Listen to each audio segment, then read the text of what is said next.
Para que nunca estés sola, mamá, me dijo Julián mientras colocaba esa elegante fotograma en mi sala. Pero detrás de esas palabras de amor se escondía una vigilancia perversa. Lo que yo veía como un gesto de cariño filial, era en realidad una trampa tecnológica diseñada para capturar mis momentos más vulnerables y usarlos en mí, contra ante un juez. Mi nombre es Leonor y tras décadas de trabajo honesto en el centro histórico de Querétaro, me vi obligada a convertirme en detective dentro de mi propio hogar para salvar mi libertad. En esta historia descubrirán el frío plan de un hijo desesperado por sus deudas y la firmeza de una madre que decidió que su legado no sería el botín de un traidor. Por favor, denle me gusta a este vídeo y cuéntenme en los comentarios si alguna vez han sentido una traición familiar. Todo comenzó la mañana de mi cumpleaños número 65. Julián llegó desde Monterrey cargando una caja envuelta en papel brillante y luciendo esa sonrisa ensayada que, durante años, me hizo creer que seguía siendo el niño de 8 años que corría a mis brazos al salir de la escuela. Hacía exactamente 5 meses que no se aparecía por Querétaro. Siempre tenía la misma letanía de excusas, juntas de emergencia, viajes de negocios inaplazables. Una agenda que no le dejaba ni un respiro. Yo, con esa paciencia ciega que a veces nos nubla a las madres, justificaba cada una de sus ausencias. Guardaba su porción de comida en el refrigerador con la esperanza de que llegara de sorpresa y rezaba por su éxito cada noche frente al altar. «Feliz cumpleaños, mamá», me dijo, depositando un beso gélido en mi frente. Su aliento traía un rastro persistente de cerveza y tabaco, pero decidí callar para no arruinar el momento. «Te traje algo muy especial. No quiero que te sientas sola nunca más en esta casa tan inmensa». Mis manos, marcadas por décadas de trabajo entre harina y hornos, temblaron de emoción al desenvolver el paquete. Era un marco de fotos digital, de un diseño elegante en madera oscura que encajaba a la perfección con los muebles virreinales de mi sala. Al encenderse, la pantalla mostró una imagen de mi difunto esposo, Mateo, sonriendo frente a las puertas de El Trigo de Oro, la panadería que levantamos piedra a piedra durante 30 años en el centro histórico. «Julián, hijo, es precioso», susurré, sintiendo cómo la humedad nublaba mi vista. «¿Cómo supiste que me hacía falta algo así?» «Porque sé cuánto extrañas a papá», respondió con una seguridad que ahora me resulta aterradora. «Este aparato tiene memoria para miles de fotos familiares. Irán cambiando solas, como un carrusel de recuerdos. Así, aunque yo no esté, siempre tendrás compañía». Me ayudó a instalarlo en la credenza de la sala, justo frente al sillón donde paso las tardes tejiendo. Me explicó que tenía conexión a Internet y que él, desde su celular en Monterrey, podría enviarme fotos nuevas que aparecerían al instante. Mi corazón se llenó de una gratitud ingenua.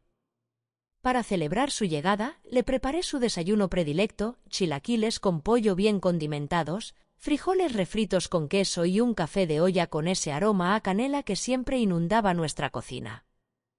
Mientras desayunábamos, noté que Julián no soltaba su teléfono. Sus ojos se movían con una ansiedad eléctrica, leyendo mensajes con una urgencia que no encajaba con un desayuno familiar. «¿Todo va bien, mijo?», pregunté, acercándole la cafetera. «Sí, mamá». «Solo asuntos de la oficina que no pueden esperar», contestó, guardando el aparato con un movimiento brusco. «Por cierto, tengo que preguntarte algo importante.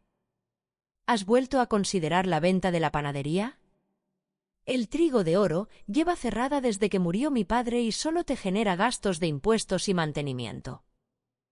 Sentí un pinchazo de dolor en el pecho. «No, Julián.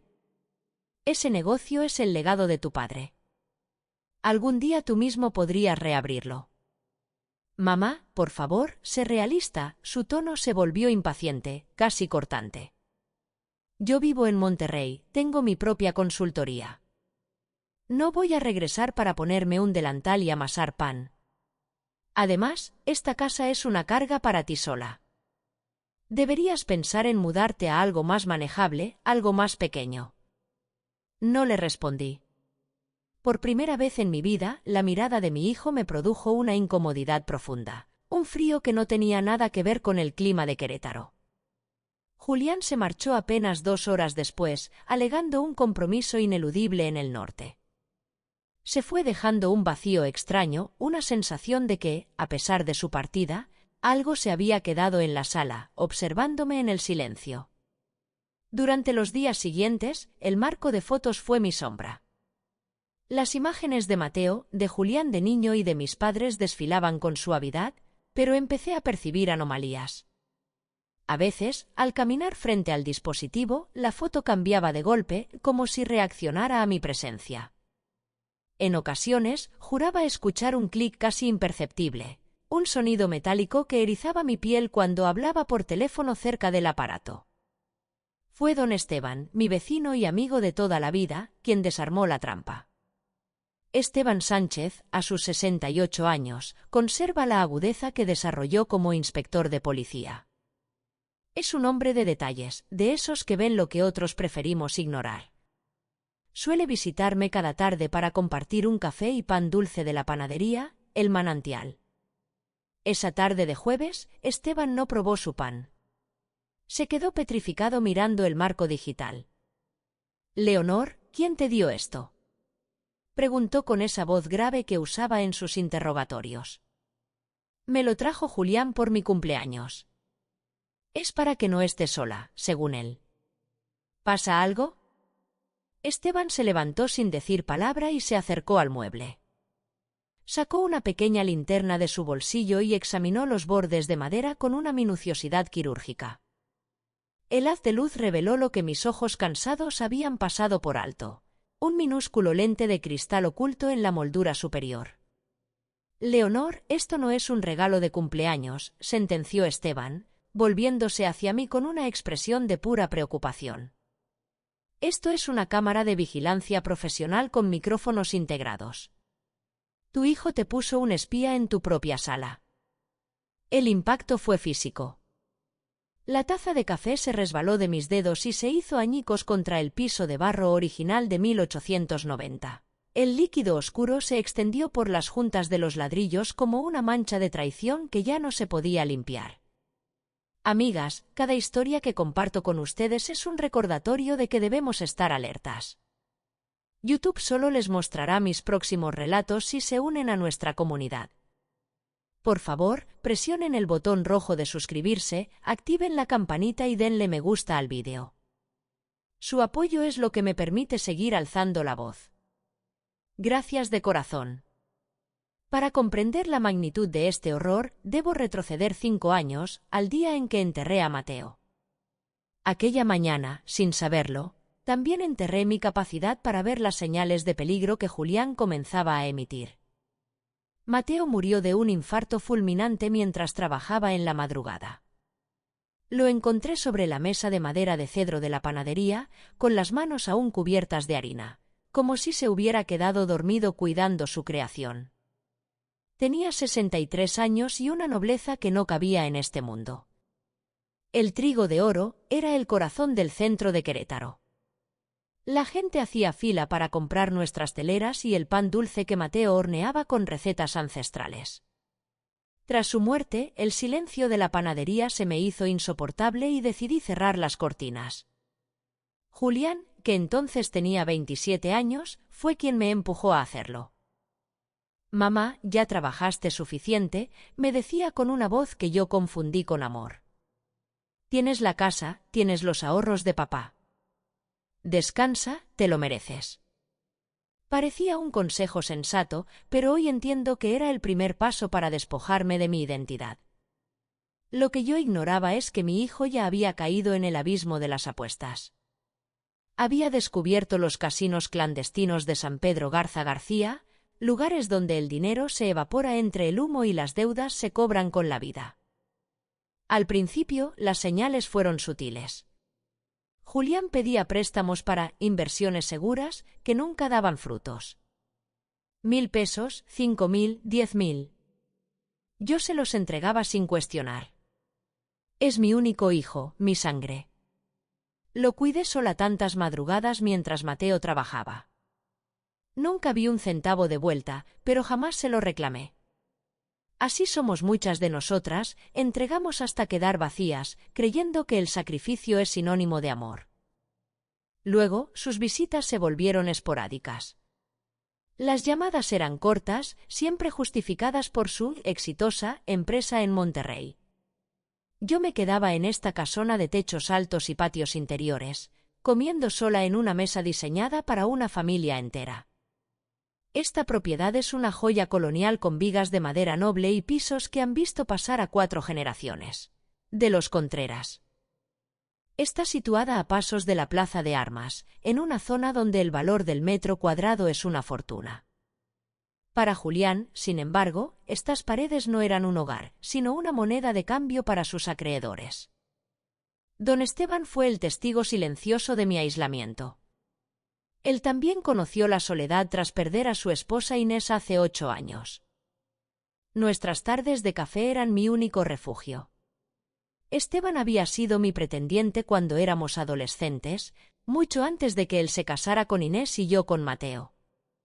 A pesar de los años, manteníamos una lealtad inquebrantable. «Leonor, ese muchacho no te trata con respeto», me decía Esteban con frecuencia. «No es normal que un hijo te deje tan abandonada». «No es abandono, Esteban», respondía yo, defendiendo lo indefendible. «Es un hombre de negocios, está labrando su futuro en Monterrey». Él me miraba con esos ojos de viejo sabueso que no se dejan engañar, pero guardaba silencio, esperando a que yo misma me quitara la venda. 3 meses antes de mi cumpleaños, el comportamiento de Julián dio un giro brusco. Empezó a llamarme a diario, pero sus preguntas siempre llevaban veneno oculto. «Mamá, ¿apagaste la estufa? Te oigo cansada, ¿no se te estarán olvidando las cosas? ¿Cerraste bien la puerta de la calle?». Sus palabras eran como pequeñas gotas de ácido destinadas a erosionar mi confianza. Empecé a dudar de mi propia cordura. ¿Realmente había olvidado las llaves o él me estaba convenciendo de ello? Julián plantaba la duda con la precisión de un cirujano. Me estaba preparando, debilitando mi mente para el golpe final. Por eso, el día de mi cumpleaños, acepté la foto franca con lágrimas de gratitud. Estaba tan vulnerable que vi un gesto de amor donde había un anzuelo. Pero cuando Esteban señaló la lente con su linterna, el rompecabezas se armó con una claridad aterradora. El sudor frío me bajó por la nuca mientras mi vecino examinaba el aparato. «Es peor de lo que imaginé, Leonor», dijo Esteban, girando el marco. «No solo tiene cámara, estos orificios son micrófonos de alta sensibilidad. Tu propio hijo te ha estado vigilando segundo a segundo». Me desplomé en el sillón. Mis piernas simplemente dejaron de funcionar. Esteban me trajo un vaso de agua y me sostuvo la mano con esa firmeza que solo tienen los que han enfrentado lo peor de la condición humana. «¿Por qué me haría esto, Esteban? ¿Qué quiere de mí?». «En mis años de servicio vi mucho de esto», respondió él con voz sombría. «Los hijos graban a sus padres para fabricar pruebas de incapacidad mental. Editando unos minutos de vídeo pueden hacer que cualquier persona parezca senil o peligrosa para sí misma. Luego van ante un juez y solicitan la interdicción». Esa palabra, interdicción, sonó en mis oídos como una sentencia. Esteban me explicó que era el proceso legal para declarar a alguien incapaz de administrar sus bienes, asignándole un tutor legal, probablemente Julián, que tendría el poder absoluto para vender mi casa, cerrar mis cuentas y recluirme en un asilo contra mi voluntad.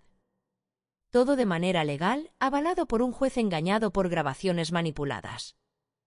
El horror se instaló en mi pecho. Julián no me había traído un regalo, me había traído un caballo de Troya para despojarme de mi vida. Me grababa cuando hablaba sola por la casa, cuando tropezaba o cuando lloraba de soledad, recolectando fragmentos de mi dolor para usarlos en mi contra. «Pero yo estoy lúcida», protesté con desesperación. «Yo no estoy loca». «Lo sé, Leonor. Pero ante la ley, un vídeo editado vale más que tu palabra». Un bostezo se vuelve desorientación, una pausa para pensar se vende como olvido senil. Esteban apretó mi mano. Tu hijo ha actuado con una frialdad monstruosa, y ahora nos toca a nosotros ser más astutos que él. Durante los siguientes días, Esteban y yo operamos en la sombra. Desconectamos la función de transmisión del marco de manera que Julián no sospechara que el engaño había sido descubierto. Esteban llevó el dispositivo con un antiguo colega, experto en delitos cibernéticos en la Agente Navarro. Los hallazgos fueron devastadores. El marco transmitía en tiempo real a una cuenta vinculada al celular de Julián. Mi hijo me había visto llorar ante Nuestra Señora de la Esperanza. Me había escuchado pedirle consejos a Mateo en voz alta y me había grabado el día que resbalé en la cocina. El experto logró entrar a la nube de almacenamiento y encontramos carpetas tituladas con una crueldad metódica: episodios confusos, alucinaciones verbales, inestabilidad motriz. Había más de 60 clips editados para hacerme parecer una mujer acabada. Lleva meses planeando esto, dijo Esteban con la mandíbula apretada. Incluso antes de tu cumpleaños ya estaba construyendo el caso. Me desmoroné. Lloré con una amargura que no conocía, sintiendo que el hijo que amamanté y cuidé había planeado mi destrucción con la frialdad de un verdugo. Esteban me dejó desahogarme, pero luego, con esa voz de mando que usaba en sus operativos, me obligó a levantar la cabeza. Llora hoy, Leonor. Saca todo ese veneno. Pero mañana te levantas y empezamos el contraataque. No vamos a permitir que ese traidor se salga con la suya. Esa noche no pegué el ojo. Pasé las horas en la cocina, tomando té de manzanilla y mirando las fotos de Julián en su graduación. ¿En qué momento se rompió su alma? ¿Fue mi culpa por no ponerle límites? Al amanecer, Esteban llegó con un plan detallado. Tengo un contacto de confianza, el licenciado Valdés. Es notario y conoce estos trucos. Si Julián quiere demostrar que eres incapaz, nosotros vamos a demostrar que estás más cuerda que nunca. Necesitamos munición legal, exámenes neurológicos, psiquiátricos y psicológicos certificados en el Hospital Central de Querétaro. Documentos que ningún juez pueda ignorar. Seguí las instrucciones de Esteban al pie de la letra. Me sometí a horas de pruebas extenuantes. Los resultados fueron contundentes. Mis funciones cognitivas eran impecables para mi edad y mi memoria era superior al promedio.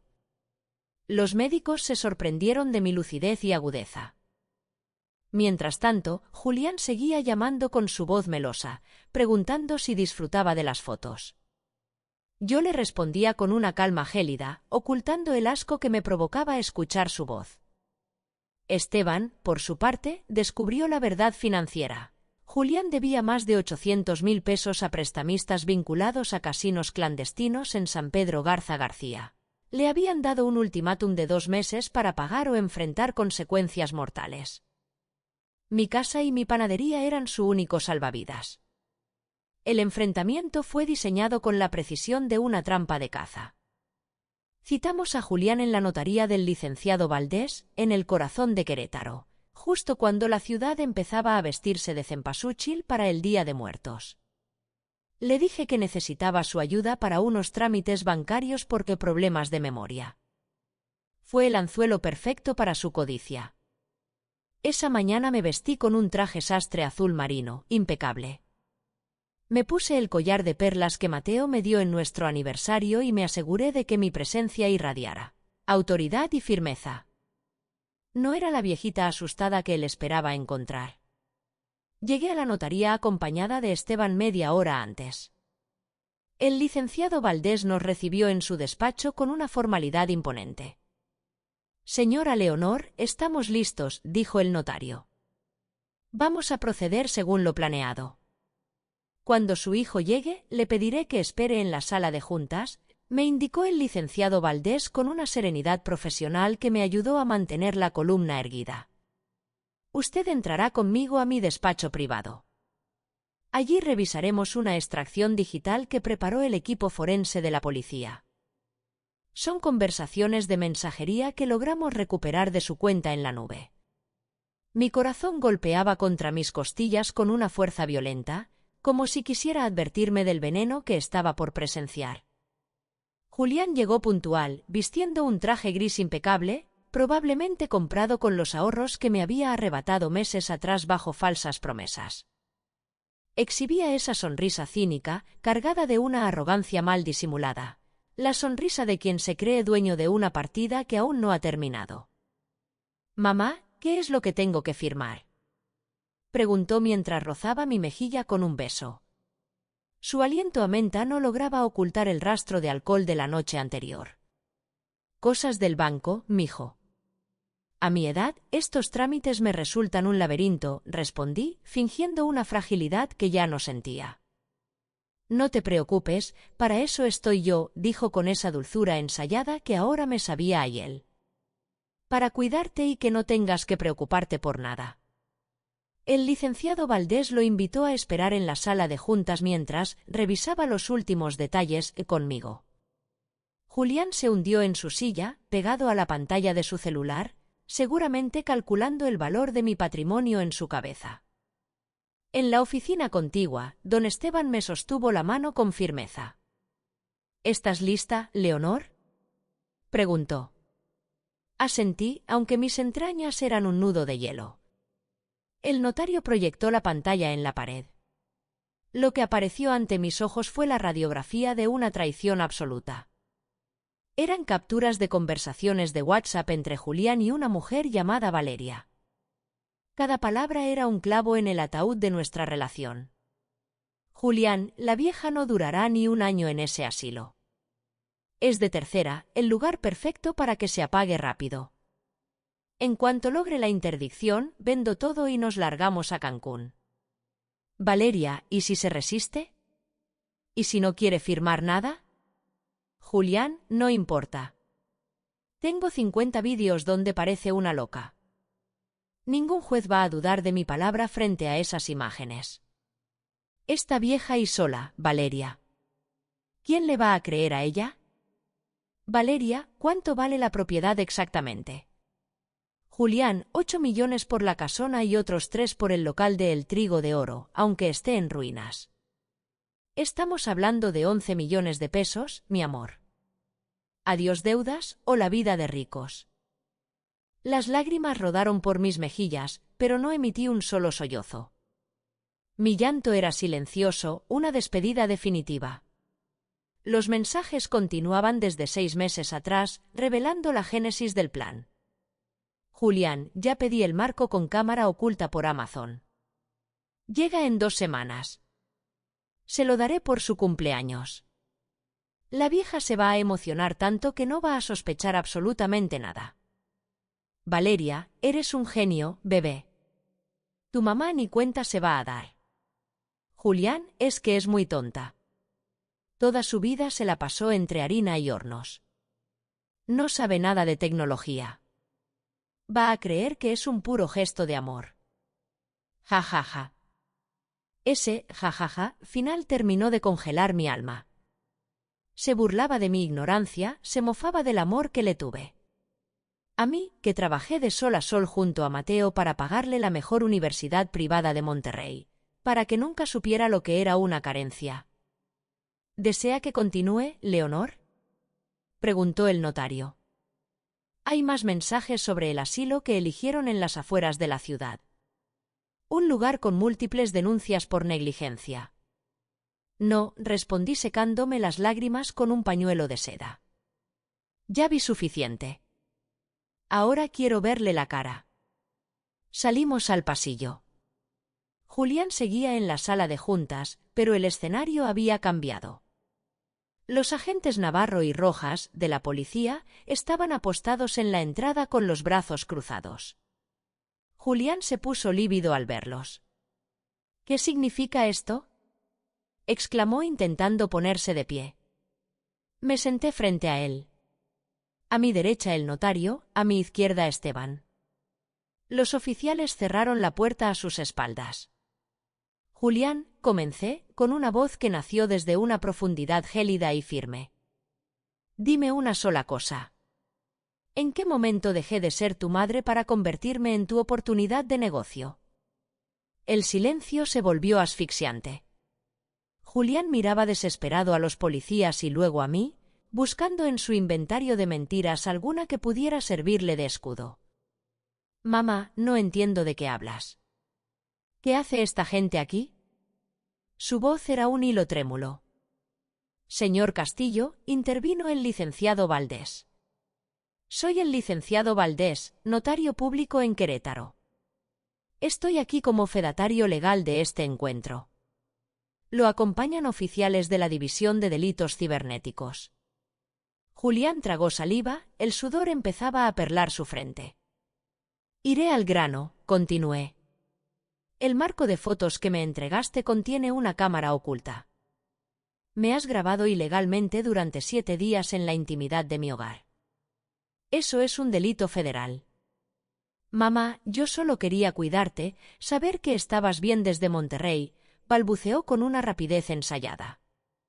Qué interesante, dijo Esteban proyectando los mensajes de Valeria en la pantalla de la sala.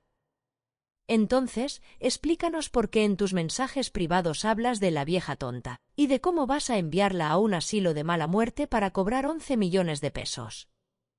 Julián se puso verde, una palidez enfermiza que delataba su derrota. Eso es privado, no pueden usar mis mensajes, gruñó. Cuando planeas un fraude y un despojo contra una persona mayor, tus mensajes se convierten en evidencia criminal, sentenció el agente Navarro. Puse sobre la mesa los informes del Hospital Central de Querétaro. Aquí están mis evaluaciones. Neurología, psicología y psiquiatría. Todas concluyen lo mismo, mis funciones cognitivas son perfectas. No hay demencia, no hay deterioro. Estoy más lúcida que tú, Julián. Planeabas usar vídeos editados para robarme mi vida, mi casa y la panadería de tu padre. Ibas a dejarme morir en un rincón para pagar tus deudas de juego. No, mamá, yo nunca. Cállate. Mi grito resonó en las paredes de la notaría, cargado con el peso de 30 años de silencio. Tengo los 50 vídeos que editaste. Tengo las pruebas de tus deudas de 800.000 pesos con delincuentes de San Pedro Garza García. La máscara se te cayó, Julián. Él se derrumbó sobre la mesa, llorando. Pero no eran lágrimas de arrepentimiento, sino de un animal acorralado que ve cómo su trampa se cierra sobre él. Mamá, me van a matar si no pago. Necesito el dinero. Vende la casa, salva a tu hijo. Suplicó, recurriendo al chantaje emocional hasta el último aliento. Ahora sí soy tu madre, dije con una amargura implacable. Cuando necesitas que te salve el pellejo. Pero cuando era un objeto para vender, solo era la vieja. Durante 32 años te salvé de todo. Te salvé del hambre con el pan que amasamos con estas manos. Te salvé de la ignorancia con la mejor educación. Te salvé de tus fracasos empresariales. ¿Y cómo me pagas? Planeando mi muerte en vida. Esto no es venganza, es consecuencia. El agente Navarro intervino. Señora Leonor, tenemos evidencia de grabación ilegal, fraude e intento de despojo. Con los agravantes por tratarse de una persona mayor, hablamos de una pena de 5 a 10 años de prisión. No, por favor, los prestamistas irán tras mi familia, sollozó Julián. ¿Qué familia? Pregunté. Valeria ya debe estar buscando a su próxima víctima. Tú dejaste de ser mi familia en el momento en que me convertiste en un botín. El licenciado Valdés extendió los documentos finales sobre el escritorio. Señora Leonor, estos son los papeles para desheredarlo formalmente. También el testamento blindado donde se especifica que este hombre no recibirá un solo centavo de su patrimonio, ahora ni nunca. Firmé cada hoja con una mano que no flaqueó ni un segundo. Julián me miraba con un odio puro, la máscara del hijo amoroso se había disuelto para mostrar al depredador que llevaba dentro. Cuando los agentes se lo llevaron esposado, él gritaba que no podía hacerle esto a su único hijo. Me quedé en silencio, sintiendo el peso de la casona sobre mis hombros, pero esta vez era un peso sólido, de piedra y dignidad, no de miedo. Han pasado 3 meses. Julián está bajo proceso judicial y ante la contundencia de las pruebas, ha aceptado un acuerdo que lo mantendrá un par de años tras las rejas. Sus deudas las pagó mal vendiendo sus posesiones en Monterrey. Valeria, como era de esperarse, desapareció en cuanto el flujo de dinero se cortó. Yo sigo en mi casa de Querétaro. He quitado cada rastro de Julián de las paredes. Donde antes estaba su foto de graduación, ahora brilla una imagen de Mateo y yo el día que abrimos el trigo de oro. El marco digital está bajo llave en el sótano. Espero el día en que los abogados me permitan destruirlo con un mazo. Será mi justicia personal. Esteban y yo somos inseparables. Él me cuida y yo lo cuido a él. A nuestra edad estamos redescubriendo que el amor no es sacrificio, sino compañía y respeto. El trigo de oro ha vuelto a abrir sus puertas. No amaso el pan, pero superviso cada horneada. El olor a leña y harina me ha devuelto la vida. He convertido mi dolor en un escudo para otras. Parte de las ganancias de la panadería van a un refugio para ancianos maltratados y trabajo con la agente Navarro para alertar sobre estos fraudes familiares. En el altar de este Día de Muertos puse la foto de Julián a los 8 años. Ese niño, el que me quería de verdad, sí murió. El hombre que intentó destruirme es un extraño para mí. Estoy aprendiendo a vivir con ese vacío, sabiendo que mi dignidad permanece intacta. Si esta historia les ha llegado al corazón, por favor, suscríbanse y compartan su opinión en los comentarios. ¿Qué habrían hecho ustedes en mi lugar? Recuerden siempre, la experiencia no es un peso, es un escudo. Nos vemos en la próxima historia.